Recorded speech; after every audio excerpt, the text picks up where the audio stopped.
Assalamualaikum warahmatullahi wabarakatuh. Waalaikumsalam warahmatullahi wabarakatuh.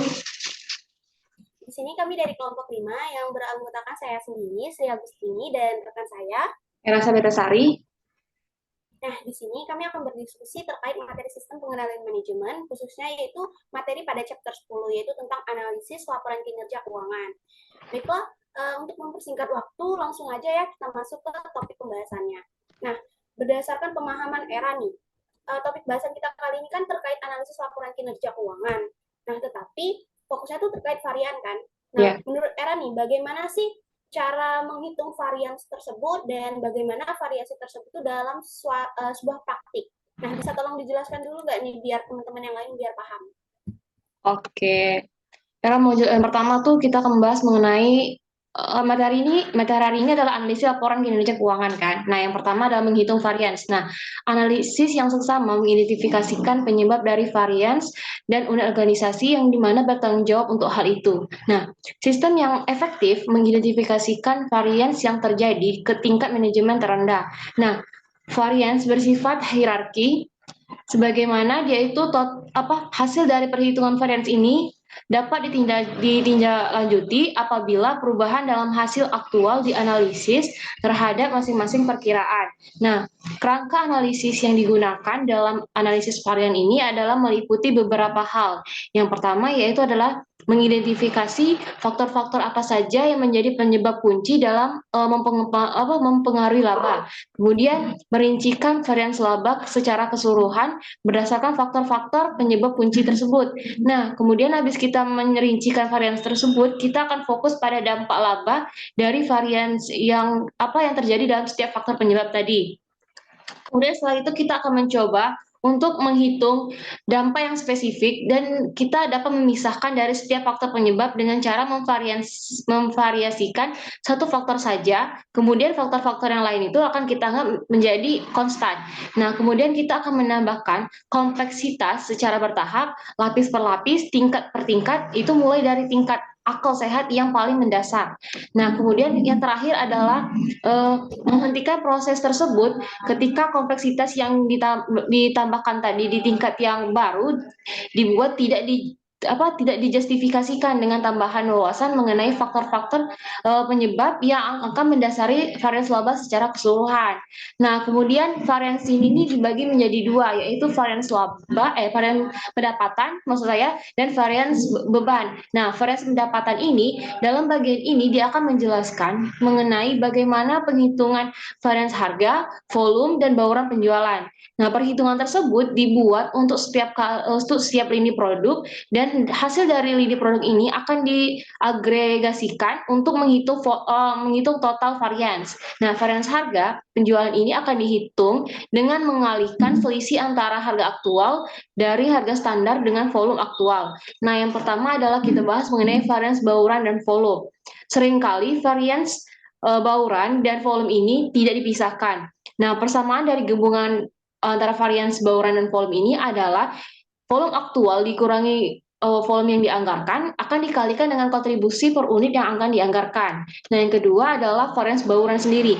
Varians bauran ini untuk masing-masing produk diperoleh dari persamaan, yaitu varians bauran sama dengan total volume penjualan aktual proporsi yang dianggarkan, kemudian dikurangi dengan volume aktual yang dikalikan dengan kontribusi per unit yang dianggarkan. Kemudian varians volume. Varians volume ini dapat dihitung dengan cara kita mengurangkan varians bauran ini dari gabungan antara varians dan varians volume. Kemudian varians volume ini dapat memiliki persamaan dengan total volume penjual aktual ini dikalikan dengan persentase yang dianggarkan, kemudian penjualan yang kita anggarkan tadi kita kalikan dengan kontribusi per unit yang dianggarkan. Nah, kemudian jenis varians pendapatan yang terakhir adalah penetrasi pasar dan volume industri. Nah, salah satu perluasan dari analisis laba adalah untuk memisahkan antara varians bauran dan volume menjadi jumlah yang disebabkan oleh perbedaan dalam volume industri itu tersebut. Nah, persamaan penetrasi pasar dan volume industri ini yaitu adalah penjualan aktual ini akan dikurangi dengan volume industri dikalikan dengan penetrasi pasar yang dianggarkan, kemudian dikalikan dengan kontribusi per unit yang dianggarkan, maksud saya. Kemudian variance volume industri. Nah, yaitu persamaannya adalah volume industri aktual ini dikurangi dengan volume industri yang dianggarkan. Kemudian kita kalikan dengan penetrasi pasar yang dianggarkan. Kemudian seperti biasa dia akan dikalikan dengan kontribusi per unit yang dianggarkan. Kemudian jenis varians kedua adalah varians beban. Nah, yang pertama adalah kita membahas mengenai biaya tetap. Nah, varians antara biaya tetap aktual dengan yang dianggarkan didapat dari pengurangan. Karena biaya-biaya ini tidak dipengaruhi baik oleh volume penjualan maupun volume produksi. Kemudian ada biaya variabel. Nah, biaya variabel ini adalah biaya yang bervariasi secara langsung dan proporsional dengan volume. Nah, biaya produksi variabel ini yang akan dianggarkan, ya ini harus sesuai dengan volume produksi aktual. Nah, kemudian materi yang kedua yaitu kita setelah menghitung varians, kita akan membahas mengenai variasi dalam praktik. Nah, yang pertama adalah periode waktu dari perbandingan. Nah, perbandingan antara anggaran tahunan dengan perkiraan saat ini akan kinerja aktual untuk 1 tahun penuh menunjukkan seberapa dekat manajer unit bisnis ini memperkirakan akan memenuhi target laba tahunan. Nah, apabila kinerja untuk tahun tersebut sampai dengan tanggal tertentu lebih buruk dibandingkan dengan anggaran untuk tahun tersebut sampai tanggal itu, maka mungkin bahwa defisit yang terjadi akan dapat diatasi di bulan-bulan yang tersisa. Kemudian yang kedua adalah fokus pada margin kotor. Di banyak perusahaan, perubahan dalam biaya atau faktor-faktor lainnya diperkirakan akan mengarah kepada perubahan dalam harga jual dan tugas dari para manajer pemasaran, yaitu adalah untuk memperoleh margin kotor. Harga yang dianggarkan itu yaitu adalah penyebaran dengan konstan antara biaya dan harga jual. Kemudian kebijakan semacam itu tuh tidak akan memiliki varians harga jual, karena terutama penting dalam periode inflasi. Suatu analisis varians ini dalam sistem semacam itu tidak dimiliki varians harga jual, melainkan akan timbulnya varians margin kotor. Nah, margin kotor per unit ini adalah selisih antara harga jual dengan biaya produksi. Kemudian standar evaluasi. Nah, dalam sistem pengenalan manajemen ini, standar formal yang digunakan dalam mengevaluasi laporan atas aktivitas yaitu terdiri dari 3 jenis, yaitu standar atau anggaran yang telah ditetapkan sebelumnya, kemudian standar historis, dan standar eksternal. Nah, yang pertama yaitu adalah standar atau anggaran yang telah ditetapkan sebelumnya. Standar ini merupakan dasar terhadap kinerja aktual yang diperbandingkan di banyak perusahaan. Standar jenis ini memiliki 2 kelemahan yang sangat serius, yaitu yang pertama adalah kondisi mungkin saja berubah antara kedua periode tersebut ke sedemikian rupa sehingga akan terjadi perbandingan yang tidak valid lagi. Kemudian yang kedua adalah kinerja periode sebelumnya mungkin saja tidak dapat diterima kan. Kemudian ada standar eksternal. Nah, ini adalah standar yang diturunkan dari kinerja pusat tanggung jawab lain atau perusahaan-perusahaan lain dalam industri yang sama. Nah, kinerja dari satu kantor cabang penjualan ini dapat dibandingkan dengan kinerja dari kantor cabang penjualan yang lainnya. Kemudian keterbatasan standar. Situasi ini dapat muncul karena salah satu dari kedua alasan ini yaitu bisa muncul. Yang pertama yaitu adalah standar tersebut ditetapkan dengan selayaknya, atau walaupun standar tersebut ditetapkan secara layak dalam kondisi yang ada pada waktu itu, kondisi yang berubah membuat standar tersebut menjadi uang. Kemudian bahas mengenai sistem biaya penuh, yaitu ada perusahaan ini dia tuh memiliki sistem biaya penuh atau full cost system, baik biaya overhead variabel maupun tetap dimasukkan ke dalam persediaan pada biaya standar per unit. Nah, jika persediaan akhir lebih tinggi dibandingkan dengan persediaan awal, bagian dari biaya overhead ini tetap yang terjadi pada periode tersebut akan ditinggal di persediaan dan bukunya mengalir ke harga pokok penjualan. Kemudian jumlah rincian. Varians pendapatan dianalisis pada beberapa tingkatan pertama secara total. Kemudian berdasarkan volume, bauran, harga, lalu varians volume dan bauran ini berdasarkan volume industri dan pangsa pasar. Kemudian ada biaya teknik dan biaya diskesioner. Nah, varians yang menguntungkan dalam biaya teknik biasanya merupakan indikasi dari kinerja yang baik, yaitu semakin rendah biaya yang dikeluarkan, maka semakin baik kinerjanya. Hal ini bergantung pada kualifikasi bahwa kualitas dan pengantaran tepat waktu dinilai memuaskan. Sebaliknya, kinerja dari pusat beban kebijakan ini biasanya dinilai memuaskan apabila beban aktual hampir setara dengan jumlah yang dianggarkan.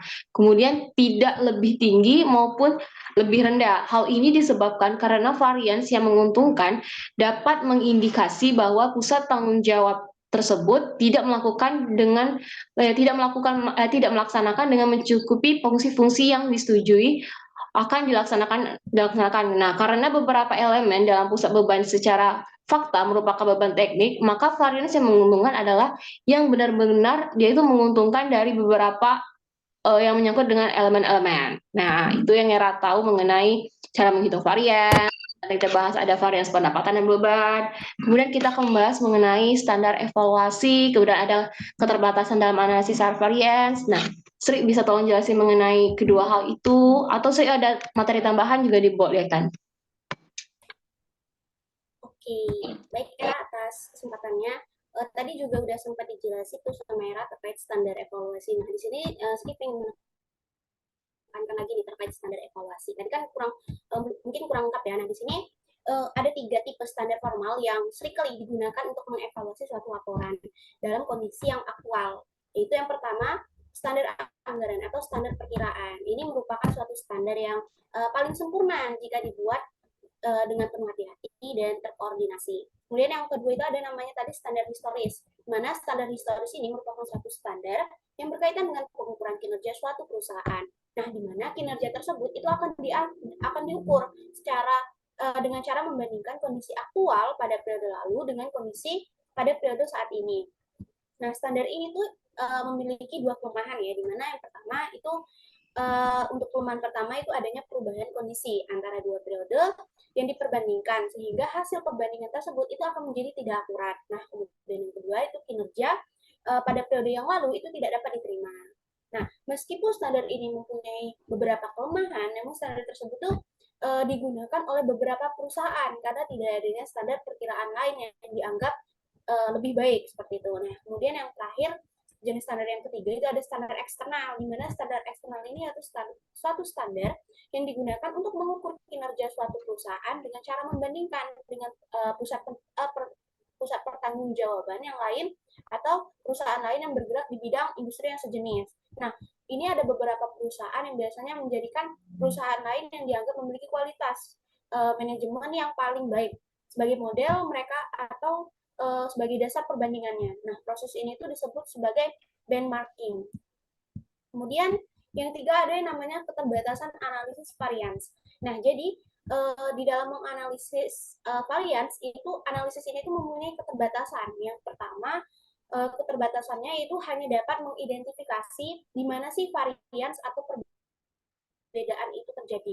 Namun tidak dapat mengetahui kenapa perbedaan tersebut dapat terjadi di dalam satu varians. Contohnya, misalnya suatu laporan keuangan, mungkin saja ini menunjukkan adanya varian yang tidak menguntungkan di dalam biaya pemasaran. Dan hal itu disebabkan oleh tingginya biaya promosi. Namun analisis varians ini tidak dapat menjelaskan kenapa sih biaya promosi tersebut itu tinggi dan apa yang akan terjadi bila beberapa tindakan tersebut tidak diambil untuk mengatasi. Nah, kemudian yang kedua, sulitnya memutuskan apakah nilai varians tersebut itu signifikan. Nah, tetapi statistik itu dapat digunakan untuk menentukan apakah ada perbedaan yang signifikan antara kinerja aktual dan standar. Nah, teknik ini tuh biasanya diaplikasikan oleh pada proses yang terjadi berulang-ulang ya. Nah, sedangkan pada level unit bisnis itu proses yang seperti ini itu tidak terjadi sehingga sulit untuk menentukan signifikansi analisis variannya. Nah, varian ini sebaiknya hanya ditelusuri jika manfaat yang diharapkan dari mengkoreksi kesalahan dalam menyebabkan varians tersebut itu lebih besar daripada biaya yang diperlukan untuk menelusurinya. Nah, kemudian keterbatasan berikutnya itu di dalam laporan yang agregat, offset terhadap varians itu dapat membingungkan pembacanya.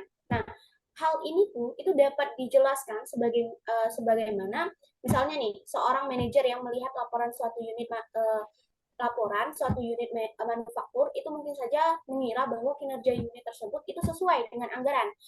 Akan tetapi sebenarnya hal itu tuh terjadi karena bagian yang mempunyai kinerja baik menutup bagian lain yang memiliki kinerja buruk. Sehingga jika beberapa lini produk dari beberapa bagian dikombinasikan, maka akan mengaburkan hasil dari laporan tersebut. Nah, kemudian keterbatasan yang terakhir yaitu laporan analisis varians ini hanya dapat menunjukkan kejadian yang telah terjadi dan tidak menyajikan dampak di masa depan jika manajer mengambil beberapa tindakan. Contohnya nih, seperti mengurangi pegawai.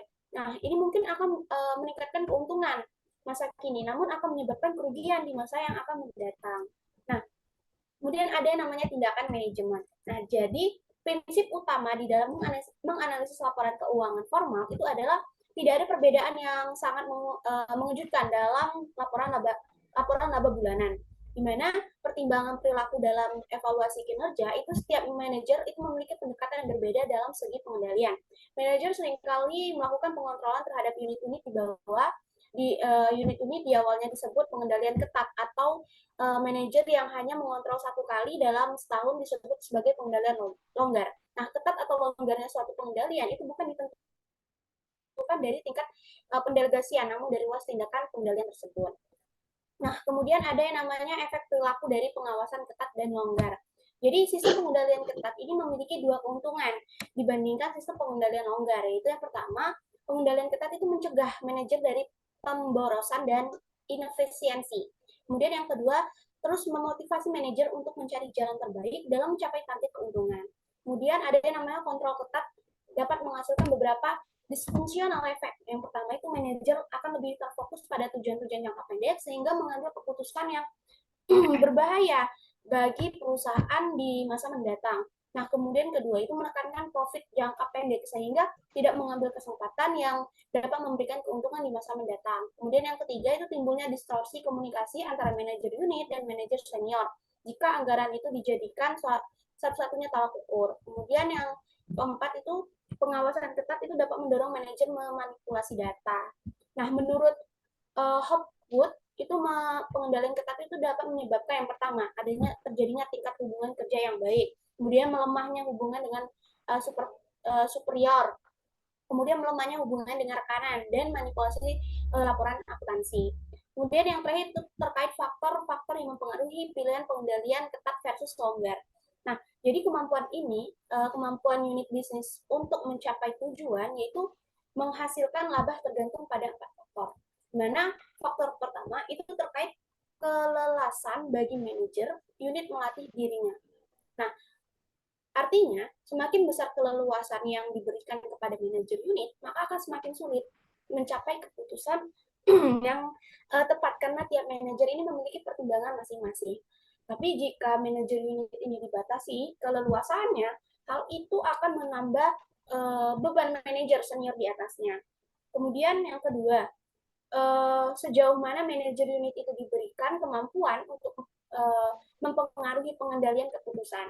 Kemudian faktor yang ketiga itu ketidakpastian di dalam lingkungan perusahaan, kemudian lingkungan eksternal itu seperti contohnya yaitu pelanggan, pemasok, dan peraturan. Dan di dalam lingkungan internal perusahaan, faktor-faktor yaitu faktor-faktor yang terjadi di dalam perusahaan.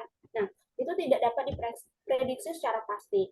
Nah, ketidakpastian tersebut itu semakin mempersulit penggunaan anggaran sebagai tolak ukur kinerja suatu perusahaan. Dan faktor yang terakhir, yang keempat, itu kaitannya antara keputusan manajer dengan waktu yang diperlukan untuk merealisasikan keputusan tersebut. Nah, keputusan manajer ini sehubungan dengan peristiwa di masa lampau mungkin tidak relevan lagi untuk diterapkan di masa yang akan datang. Seperti itu, Era. Mungkin itu aja yang dapat sampaikan terkait standar tadi ya, standarnya dan juga keterbatasannya tadi. Oke, makasih Sri atas penyampaiannya.